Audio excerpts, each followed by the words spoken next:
আসসালামু আলাইকুম। এরা কেমন সন্তান? আরে মা বাবা কোথায় শুয়ে আছে দেখেন, আর সন্তান বিয়ে করে বউকে নিয়ে ঘরের ভিতরে শুয়ে আছে। আর এই কুয়াশা, প্রচুর পরিমাণে ঠান্ডা, নিশ্চয়ই আপনারা দেখতে পাচ্ছেন। আমি এই বিষয়টি খুবই দুঃখজনকভাবে দেখছি। আমি দিনের বেলা এসে সরজমিনে দেখলাম, ভাবলাম এখন আপনাদেরকে বিষয়টা দেখাবো। দেখেন রাত কয়টা বাজে, প্রায় হচ্ছে 2টা বাজতেছে। আমি গভীর রাতে চলে আসলাম। চিন্তা করেন এমন একটা অবস্থা এখানে। আচ্ছা, এখানে কি কোনো মানুষ থাকতে পারে? চিন্তা করেন, এখানে কোনো মানুষ বসবাস করতে পারে? এখানে কিভাবে পারে বসবাস করতে? আমি বিষয়টি আসলে খুবই দুঃখজনক। যারা যেখান থেকে ভিডিওটি দেখছেন অবশ্যই কমেন্ট বক্সে আপনাদের মতামত জানাবেন। আর সবাই ভিডিওটি দেখতে থাকেন। দেখেন এই ঠান্ডার ভিতরে যারা ইয়াং মানুষ আছে তারাও ঠিক থাকতে পারে না। আর এখানে 65 বছরের এক বৃদ্ধ বসবাস করছে। তাও আবার দেখেন এখানে হয়তো এরা কেমন সন্তান আমি আসলে ঠিক বুঝতে পারছি না। এখানেই দেখেন বৃদ্ধ এক চাচা শুয়ে আছে। এখানে আমাকে যিনি এনেছে ওনাদের সঙ্গে একটু কথা বলতে চাই। এই যে দেখতে পাচ্ছেন এখানে এক ভাই আছে, এখানে আরেক ভাই আছে। এনারা হচ্ছে প্রতিনিয়ত আমার ভিডিওগুলা দেখে। ওনারা বললো, আরিফ ভাই এখানে 15-16 বছর যাবত একটা মানুষ বসবাস করছেন, তাদের সন্তান থাইকেও নাই। আমি কি বলেন? তো আমরা একটু কথা বলতে চাই। আপনার নাম কি? মন্নন। আপনার নাম কি? মোহাম্মদ সোহাগ। মোহাম্মদ সোহাগ, আপনাদেরকে অসংখ্য ধন্যবাদ। তো আমরা গভীর রাতেই আসলাম। তো এখানে দেখেন প্রায় হচ্ছে গিয়ে 2:45 বাজে। আমরা ওনাদের সাথে একটু কথা বলবো। চাচি, চাচি একটু উঠবেন? চাচা আসসালামু আলাইকুম। দেখেন কতটা ঠান্ডার ভিতরে এখানে শুয়ে আছে। ছোট্ট একটা মানে টঙ্গর বানিয়ে এখানে বসবাস করতেছে। চিন্তা করেন, এই দেখেন বাবা মা, এই তো বাবা মা। দেখেন একজন মা কোথায় এখানে। চিন্তা করেন যে মা 10 মাস 10 দিন গর্ভে ধরেছিলেন, আর সেই সন্তান কি করে পারলো? বিয়ে করে বউকে নিয়ে বাসায় আছে সুখে, আর সেই মা এখানে ছোট্ট একটি টঙ্গর বানিয়ে থাকছে। এই বিষয়টি আসলে খুবই দুঃখজনক।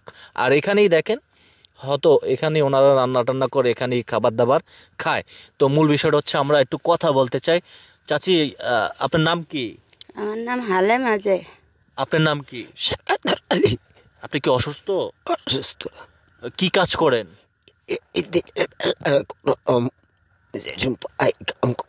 মানে যখন যেটা পান সেটা কাজ করেন? আপনি কিছু করেন? যে না, আমি কিছু কাম করি না, বুড়িয়া যা আনে তাই খাই। এটা দিয়েই চলে আপনাদের সংসার? আচ্ছা, এই শীতের ভিতরে এখানে কি থাকা যায়? ঠান্ডা লাগে না? বাবা ঠান্ডা লাগলে কি করা যায়? জায়গা নাই, জমি নাই, কিছু নাই, এই জায়গায় ফরিয়া থাই বসবাস করি। আচ্ছা আচ্ছা আচ্ছা। তো আপনার ছেলে সন্তান কয়জন? আমার ছেলে বিয়া করিয়া গেছে গেছে। বিয়ে করে চলে গেছে? যে একটু এদিকে আসেন, একটু এদিকে আসেন। দেখেন, একটু আসেন, একটু আসেন। এমন একটা অবস্থা এখানে কিভাবে একটা মানুষ বসবাস করতে পারে চিন্তা করেন। দেখেন ছেলে বিয়ে করে চলে গেছে, আপনার ছেলে বিয়ে করে চলে গেছে। যে এই যে কুয়াশা, এই ঠান্ডা, এখানে থাকতে কষ্ট হয় না আপনাদের? বাবা কষ্ট করিয়া কি করুম, দিন কাটিয়া যাই। জায়গা নাই, জমি নাই, দিন কাটিয়া যাই, কি করুম বাবা। আচ্ছা আচ্ছা আচ্ছা। আপনার কয় ছেলে? আমার এক ছেলে। এক ছেলে? যে এই যে উনি শীতে কাঁপতেছে। আচ্ছা, এখানে বাঘ ভাল্লুক বা জিন টিন ভূতের ভয় পান না? বাবা ভয় লাগলো, কি করুম, মনে রে সাবাস করিয়া থাই আরি। কোনো সময় কোনো ভূত বা কি বলে জিন টিন রাতে পরি টরি আসে আপনাদেরকে দেখা দিয়েছে বা আক্রমণ করেছে? কত পারে আইয়ে আইয়ে আরি। ওই তো ওই একটু ডর মনে ভয় লাগলে ওই আল্লাহ রাসুলের নাম লই তো জায়গা। আচ্ছা আচ্ছা আচ্ছা। জায়গা বাবা। চাচা তখন চাচাই কিছু করে না? চাচা ভয় লাগে না চাচা? আছে। আচ্ছা আচ্ছা, কিছু করার নেই। আচ্ছা চাচা, আপনি আমাকে একটা কথা বলবেন। এই যে আপনি একজন বাবা, আপনি সন্তান জন্ম দিয়েছেন, আপনি একজন পুরুষ, কি করে পারলো আপনার সন্তান বিয়ে করে বউ নিয়ে সংসার করতেছে, আর আপনি বাবা এভাবে একটি টঙ্গর বানিয়ে থাকতেছেন? কষ্ট লাগে না?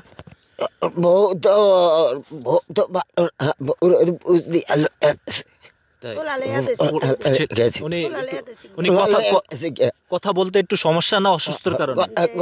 আচ্ছা আপনি বলেন তো চাচি, এদিকে আমার ভিতরে ডাঙ্গর করছি তো আমি। আনফুতে বউলে গেছি গান আমার করার তো কিছু করা যায় না বাবা।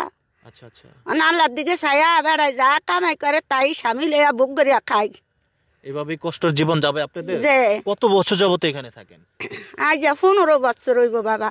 15-16 বছর যাবত এভাবেই থাকেন? যে যখন বৃষ্টি বর্ষা হয় তখন আপনারা কি করেন? বাসা দুদি বৃষ্টি কাটার পরে তো ওই উর্ফে দিয়া কান কাগজ কুগজ দিয়া কোনো রকম দিন ঠিকানি কাটে যাই বাবা, কি করুন। আচ্ছা আচ্ছা আচ্ছা। দর্শক যারা যেখান থেকে ভিডিওটি দেখছেন, আসলে খুবই দুঃখজনক বিষয়টি।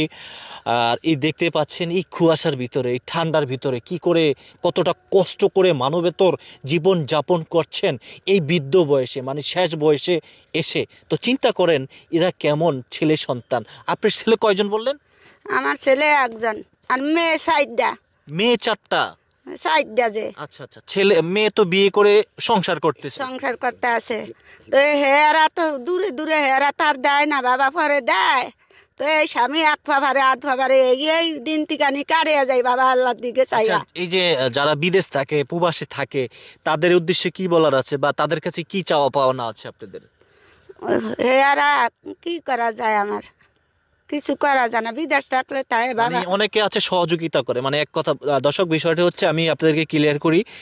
আসুন, এই যে বৃদ্ধ বাবা মার পাশে একটু দাঁড়ান। তারা কোথায় যাবে?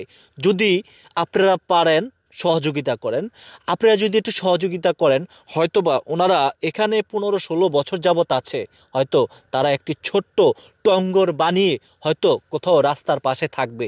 তারপরও এরকম খোলা আকাশের নিচে শীত কাটাবে না, তাদের জীবনটা আর এভাবেই যাবে না। যদি আপনারা সহযোগিতা করেন, হয়তোবা তারা এই কাজটা করতে পারে। আর ওনাদের সাথে নাম, আপনাদের কি মোবাইল আছে? মোবাইল চালান? যে আছে যে আমার জিয়ে একটা মোবাইল দিছে বাবা, এটা চালাই। নাম্বার কইতে পারবেন?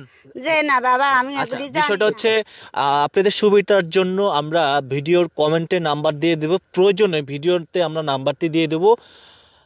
সবাই ভিডিওটি শেয়ার করে দিবেন আর কমেন্ট বক্সে আপনাদের মতামত জানাবেন। আমি ছিলাম আরিফ হায়দার, আর এমন একটি ঘটনা ঘটেছে